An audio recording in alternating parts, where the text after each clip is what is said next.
Hello everybody สวัสดีค่ะทุกคน Welcome you guys again to Introduction to Language and Linguistics. So today's topic is phonological processes. So let's get started. So phonological processes are the sound pattern and when we pronounce words. So when we pronounce words, just to simplify the pronunciation, we have these kind of patterns. Actually, this kind of processes can normally found in children pronunciation. So it easily can be found in the developing children who are developing themselves to pronounce the word. So they kind of simplify the sound pattern in the language. So there are 5 processes that I would like to teach you in this class. The first one is assimilation, the second one is dissimilation, and the third one is deletion, and the fourth one is insertion, and the last one is metathesis. So let's start by the first one, assimilation. So assimilation talk about when the phone means sound, right? When the phones become similar to neighboring phones, when the sounds become similar to the neighboring sounds, the sound nearby it, the sound that next to it. So the feature of that sounds of that phones are influenced or affected by the nearby sounds, the sound that next to it. So this is an example of assimilation. The word this, we have the consonant voiceless alveolar fricative. So if this word this followed by the word chop. So as you can see, the word chop here start with voiceless alveopalatal fricative sh here. When the word chop follow the word this, the sounds voiceless alveolar fricative will change the feature of itself. So we won't pronounce it as this shop, but we would pronounce it as this chop. You can see here, it can affect the nearby sounds like this. So the sound sh or voiceless alveopalatal fricative affects the sound s, voiceless alveolar fricative, to be changed to voiceless alveopalatal fricative. So the change like this, we can divide it into 2 positions. The first one, regressive. The second one, progressive. So we can call it progressive assimilation. So progressive assimilation, it influences a following sound, the sound that follow it. But regressive assimilation, it influences a preceding sound, the sound that in front of it. The example of progressive assimilation can be found in S plural ending. In words that have S plural ending, we can pronounce it into s, voiceless alveolar fricative, or z, voice alveolar fricative. So we can have voice consonant and voiceless consonant, depend on the consonant before it. For example, the word dog. The word dog, as you can see before it adding s, we have g. G is voice velar plosive. Since it is voice, it affects the s plural ending to be pronounced as voice consonant z. So we won't pronounce dog as dogs, but we pronounce it as dogs. On the other hand, the word cat, before we add s plural ending, the word cat end with t or voiceless unaspirated alveolar plosive. So since it is voiceless sound, it affects s plural ending that follow it to be voiceless consonant. So we pronounce it as cats. So next is regressive. So we can find this case in alveolar consonant when the sound that follow it is a non-alveolar consonant. So the example of alveolar consonant is t, d, s, z, n. For example, this chop. So this, the sound s. S is alveolar consonant and it followed by sh, which is alveopalatal. So alveopalatal sound gonna affect the alveolar consonant to be changed the feature to alveopalatal as well. So we won't pronounce it as this shop, but would rather be this shop. Next word is football. If we look at the word foot, foot is alveolar consonant, but unfortunately, the sound b bilabial follow it. So the sound b bilabial is non-alveolar consonant, right? It is bilabial. So it's gonna affect the sound t, which is alveolar consonant, to be changed to football. So these are the position of assimilation can occur. So there are 3 types of assimilation. The first one is nasalization, the second one is viralization, And the last one is devoicing. So let's start with nasalization. So nasalization is when the vowel is influenced by the following nasal consonant. So we say that that vowel is nasalized by nasal consonant. Nasal consonant can be n, m, ng. For example, the word cap here, this is the vowel. This is the consonant p. Consonant p is voiceless, separated by label plosive. So as long as it is plosive, it's fine. But the word can, the vowel is e, and we have the consonant n.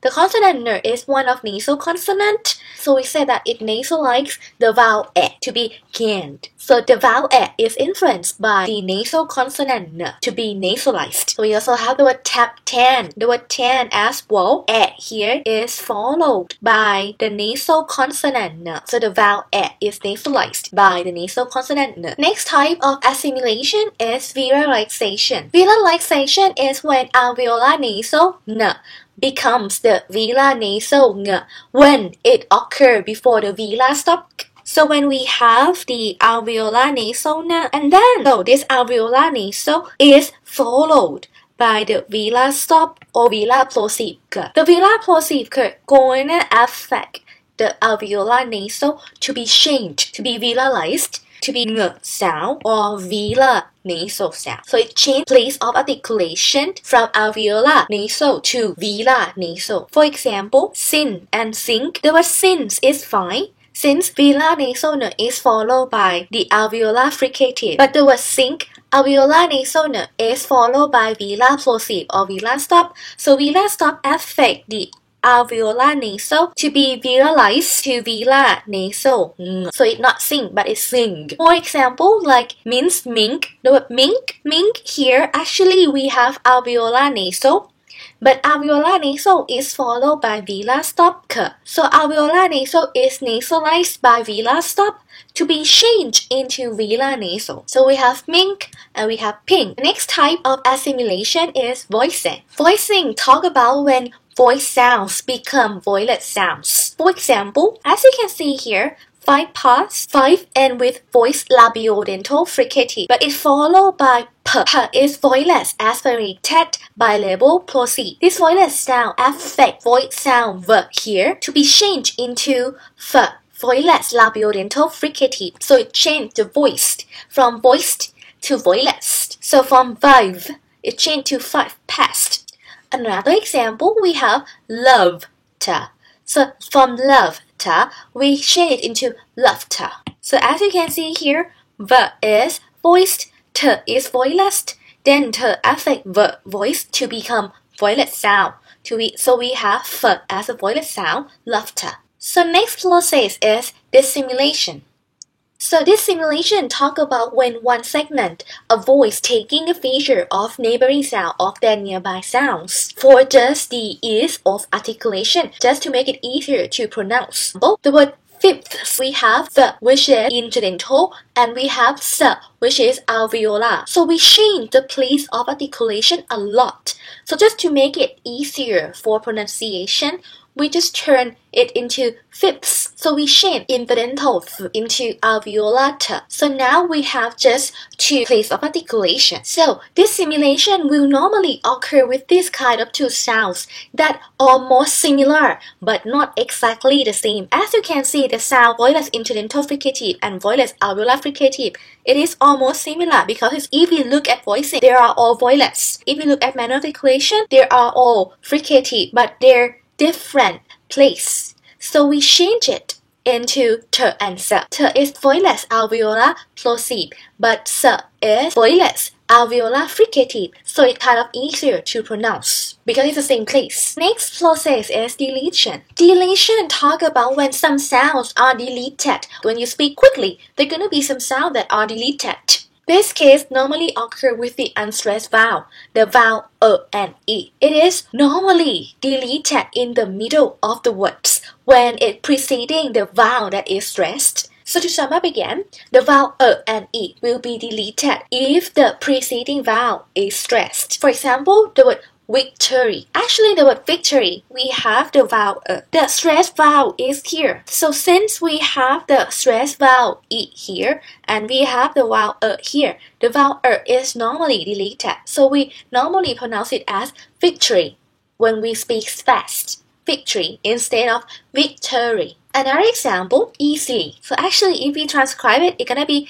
easily. So as you can see, the vowel here is stressed, and we have the vowel E here. So in a quick pronunciation, we're gonna pronounce it as easily. Easily. So the vowel E is deleted. Next, we have insertion. Insertion is when you insert the vowel in that. So the vowel E is inserted when the third person singular, when we have suffix z. If our verb or noun end with the consonant sounds z, sh, j, we normally add another vowel, normally insert another vowel, the vowel E, in that before we insert the suffix z in that. So the example of insertion, for example, the word kiss. So if we would like to make it into third person singular, like he kisses me. As you can see, this word is end with s, and then we have to add the vowel E in that. So we won't write it as kiss, but it should be kisses, another vowel insert in that. Also rest,